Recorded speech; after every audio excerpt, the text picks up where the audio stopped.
একটি ময়লার স্তূপের পাশে। এখানে 1 মিনিট দাঁড়িয়ে থাকাটাও খুবই কষ্টকর, কিন্তু এই ময়লার স্তূপের পাশেও মানুষ ঘুমাচ্ছে। দেখুন, একটি কুকুর তার পাশে শুয়ে আছে। আপনাদেরকে দেখাবো, আসুন। এখানটায় ময়লার স্তূপের পাশে আসার পরে মনে হলো যে এখানে দুর্গন্ধযুক্ত, কিন্তু এখানে দাঁড়িয়ে থাকা সম্ভব না। তার পাশে দেখুন, একটি তোষক খালি ফেলে দিয়েছে কেউ। সেই তোষকটা লেছে একটি মানুষ খুব নিশ্চিন্তে ঘুমাচ্ছে। তার পাশে একটি কুকুর, যাক না, কিন্তু সে শুয়ে আছে, রিল্যাক্স করতেছে। মানুষ আর কুকুরের তফাৎ আমি খুঁজে পারলাম না। দেখুন, কই মানুষ আর কুকুরের তফাৎ এখানে কই? মানুষটাও শুয়ে আছে, কুকুরটাও শুয়ে আছে।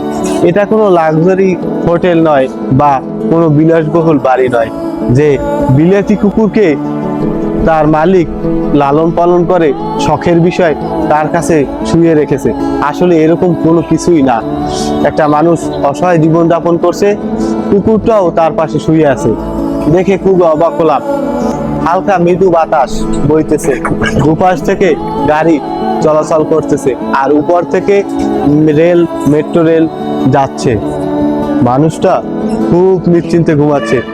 এপাশে কাঁঠালও পড়ে আছে, এগুলো কেউ ধরতেছে না, নষ্ট কাঁঠাল।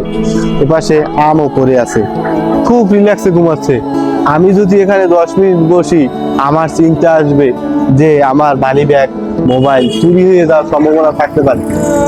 কিন্তু যার হারানোর কিছু নেই, সে কি হারাবে? সে মানুষটা শুয়ে আছে, তার পাশে আম রেখেছে, কাঁঠাল রেখেছে, জুতা রেখেছে, রিল্যাক্স মোডে ঘুমাচ্ছে। কই, তার তো কোনো ভয় নেই, নেই কোনো আক্ষেপ। দেখুন, জীবন অতি সহজ যদি সহজ করে নিতে পারেন।